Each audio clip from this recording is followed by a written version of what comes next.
right, welcome to Letters from Camp, a production of the Camp Winoxet Alumni Association. Today I have two very special guests with me, Dennis and Tammy Fortune. How are you guys doing today? Good, Mike. How are you? Fantastic. So for those who may not know these people, Dennis was a staff member at Camp Winoxet, worked mainly on the waterfront, but also some other areas. And Tammy is the director of Camp Wacklow, our neighbor to the east, south, southeast. Northeast, I would say. Sure. Across the lake, we'll say that. So, to start off, we like to kind of get each of your camp stories. So, kind of things like when you first came to camp, how many years you were a camper staff, where you may have worked, all that type of stuff. So, whoever wants to go first, kind of take us through your story.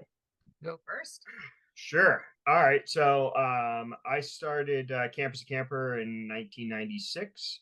I was a camper from 96 to 99. 99 was my CIT year. And then after that, from 2000 to 2008, I was on camp staff. So I did quite a few years. I was on staff at Waterfront, and I also did Provost Scoutmaster as well. So that was my tenure, I guess, at camp, at least at Winoxet. So for me, I also started in 1996. Walk was a little different. You're not really staff until you're a counselor. So I became a staff member in 2004 and then kind of did different jobs, and through the years became the assistant director in 2015, then became the director in 2016. So, and continue to be there for many more years. Yeah, your setup's a little different with the LTG program, which is similar to our CIT program, except it extends over multiple years until you're kind of over 18, correct? Yeah, so that's how it has been. This year's a little different. We've actually adjusted that. But yes, in the past, and when I was at LTG for the leadership training group, that's how it worked. It's actually a 3-year program. Mm-hmm. So. All right. So, most of our viewers will have only kind of experienced camp from our side of the lake. For those who don't really know Wacklow, can you kind of give us a brief overview of what Wacklow is all about, what your mission might be, kind of the programs you might offer, and maybe kind of a brief history of the camp? Yeah, absolutely. So we are an all-girls camp. We were founded back in 1938 by Ms. Watkinson and Ms. Kloberg, which is how we got Wacklow, made up name. But we have all different areas, from obviously the waterfront, because how could you not take advantage of that lake? We have an equestrian program, we have land sports, we have creative arts. So it's a nice variety. The girls get to choose what they want to do. And our biggest thing, because activities are fantastic, is our mission. So the girls don't realize it, but it's sprinkled in every day throughout the day. But we're focused on building and empowering our campers to be confident, independent, and have a voice. So that's our main thing. They don't realize it, but even choosing activities, that's independence right there, advocating for what you want to do, what you don't like to do. So cleaning their bunks and daily chores for independence. So that's our big thing, is that and the social and emotional learning that everyone needs. And, your program is obviously a little different than Winoxet. So can you kind of maybe touch on like how long your campers go for and kind of, what they're, the different sessions and things like that? Yeah. So we have a 7-week long program. Some kids come for the first 4, some kids come for the last 3, some come for the full 7. And then we have a few kids that do 2 weeks, but it's never enough. They always want to stay longer. So the kids every week choose their activities. They have 5 activities during the day, and they choose those. They do it for a week. And at the end of the week, they choose what they like, drop what they don't, and then continue on doing that every week. Awesome. And now, Dennis, as someone who's kind of been on our shore and now across the lake, what are some kind of similarities and differences you see between the two camps? Yeah, so I would say that camp as I think both camps as a whole, right? The obviously the mission of develop like early childhood development is the goal, right? You know, and I'd say like I always kind of see like the dining hall, you know, and songs and things like that that are going on in a dining hall, and like that excitement in and around that is very similar. I'd say the love of camp, from not only the camper side but also from the staff side. You know, there's a lot of staff members similar to what we have, obviously, with the Winoxet Alumni Association. You know, a lot of us have that same, you know, love for camp. And then I'd also say too, the traditions, right? There's a lot of traditions that, you know, Winoxet has, and obviously Waco has as well, due to them being as long standing. Yeah, some of the differences I'd say is like, you know, there's program areas that we had at Winoxet versus what we have at Waco are a little bit different. You know, it's similar in that you're doing classroom, like kind of classroom setting stuff, in that way. Obviously the kids sleep in cabins at Waco, so you know, they're rustic cabins. They're not really anything different than what we had on staff, obviously. And then I would say the other thing is the length of time that kids go to camp. Instead of doing a 1 week session, you know, it's obviously multiple weeks. Yeah. And you know, having married someone who worked at Waco for a while, I would also say, you know, we're both, my wife and I, are still very good friends with many people we worked at with camp, but whereas mine are mostly from Central Mass, with Waco you get that international kind of connection too, and where her best friends might be from New Zealand or England and all that type of stuff.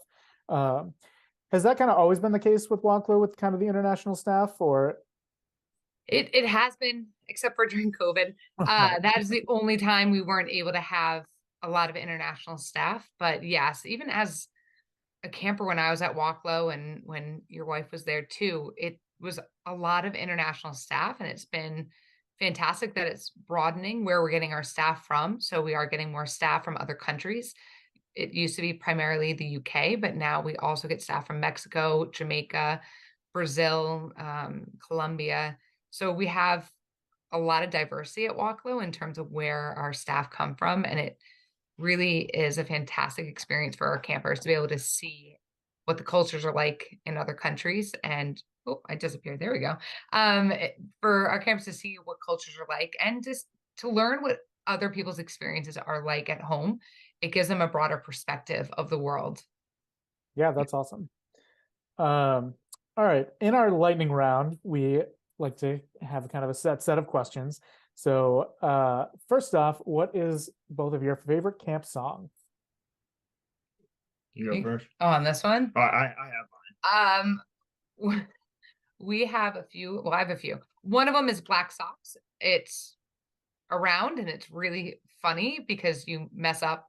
But then I think for now, because that was from when I was a camper, is Little Peter Rabbit. mine. I have I would say disappeared again. Oh, Yeah. I would say that for me, I like just like the Winoxet song "There's a Camp in New Hampshire." That's like probably one of my favorites. I was watching Jeff's earlier as well, and when he said Hullabaloo, I was like, yeah, that's true. I mean, like, I obviously love the Hullabaloo as well. So, but there's so many. I think that as camp people, we just continue to sing them all throughout our life. And then to our children. Yeah, exactly. Absolutely. What is your favorite camp skit? So for me, it was I always loved that the Mountain Dew skit with Jeff and Charles Barry Skillen. I think that's who it was. That was always like that was a good. I mean, there was a lot of people in that. I just remember that particular piece of it. That was a great one. So we don't have skits like you all do that are like tried and true ones, but we do plays. We have skit night, but our campers create our skits every year, and then they're kind of one and done. So I remember getting dressed up in a blonde wig and singing, I think it was Popular from Wicked one time. I can't sing at all. So that was a memory I have of a skit that I did, but we don't have skits like you all do. Right. You do more elaborate productions, I would say. Yeah. We have a few weeks though to do it. That's true. How about your favorite camp meal? uh, spaghetti for me, and then dessert is butterscotch pudding from when I was a kid. Mm. Hmm. Very quick through dessert. I'm just chicken patties is probably my favorite meal for camp. It's like Keeping a it traditional simple. camp meal. That's a good one. How about your favorite place in camp? Do you want to go first? So yeah, I would say I picked one for both because I have that opportunity, right? So Chapel Point for me at Winoxet. So I've just always loved sitting out there on the bench and I guess reflecting or just taking it all in. It's always great. And then similarly, it's from the lake standpoint, is like over near the dam, Fishbowl and Driftwood, right there. Where the Adirondack chairs are, looking out over the lake for Walklow side. Mine is we have like a new outdoor theater, and that's mine because the view behind me, that's what it looks out to. So that's Yeah. my favorite spot. Um, when you were kind of younger, did you have someone you really looked up to as maybe like your camp hero or staff member you really idolized, anything like that? So I did, and so I always looked up to like there's quite a few, right? But always stuck out in my head was like Kevin Murray. He was always a big one. That kind of that whole crew with him, Aaron, Sean, and Jay, Jason Gear and stuff. So that whole group that was a great one. And then when I was on staff, I think I probably looked up a lot to both Jeff and Danny. Being on staff members. I think for me, it's a bit of a mixture of different staff members, honestly. I really enjoyed and looked up to the ones that were really confident and had that confidence that I didn't feel like I had as a kid and that I was trying to emulate to be like, okay, I like that. I want to be like that. So really any of the staff members that have come through Walklow that were just really confident and knew who they were, that's definitely an impact that I had from them. And of course, Marie Jensen, who was the director when I was a kid.